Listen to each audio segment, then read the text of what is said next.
9 ஆண்டுகளுக்கு பிறகு 2 நாள் அரசுமுறை பயணமாக இஸ்ரேல் செல்கிறார் பிரதமர் மோடி. இருதரப்பு பாதுகாப்பு மற்றும் வர்த்தக ஒத்துழைப்பு அதிகரிப்பது தொடர்பாக இரு நாட்டு பிரதமர்களும் பேச்சுவார்த்தை நடத்த திட்டம். இந்தியா அமெரிக்கா வர்த்தக ஒப்பந்தத்தை பிரதமர் மோடி ரத்து செய்ய வேண்டும் என மக்களவை எதிர்க்கட்சித் தலைவர் ராகுல் காந்தி வலியுறுத்தல். இந்த ஒப்பந்தம் நெருக்கடிகளுக்கு பணிந்து செய்து கொள்ளப்பட்டது எனவும் விமர்சனம். நாகர்கோவிலில் நடைபெற்ற அரசு விழாவில் 3,12,000 பேருக்கு நலத்திட்ட உதவிகளை வழங்கினார் முதலமைச்சர் ஸ்டாலின். குமரி மாவட்டத்திற்கான 6 புதிய அறிவிப்புகளையும் வெளியிட்டார். அதிமுகவின் 3ஆம் கட்ட வாக்குறுதிகளை வெளியிட்டார் பொதுச் செயலாளர் எடப்பாடி பழனிசாமி. வேலையில்லா இளைஞர்களுக்கு மாதம் 2,000 ரூபாய் வழங்கப்படும் என அறிவிப்பு.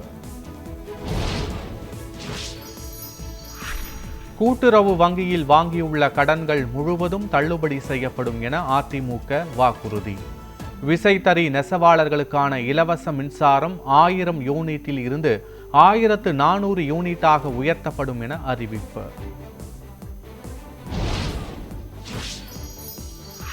கூட்டுறவு பணி நியமனத்தில் அலட்சியம். தமிழக அரசு மீது பாஜக மாநில முன்னாள் தலைவர் அண்ணாமலை குற்றச்சாட்டு.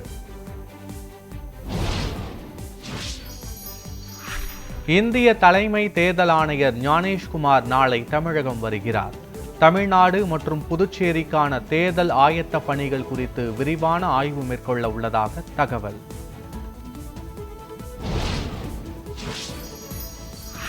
முன் எப்போதும் இல்லாத வகையில் அமெரிக்கா இப்போது வலிமையாகவும் செல்வ செழிப்பாகவும் மாறியுள்ளது.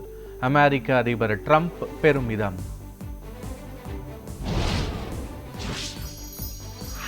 பிரேசில் நாட்டில் வெள்ளம் நிலச்சரிவுகளில் சிக்கி 25 பேர் உயிரிழப்பு என தகவல். வெள்ள பாதிப்புகளில் சிக்கியவர்களை மீட்கும் பணிகள் தீவிரம்.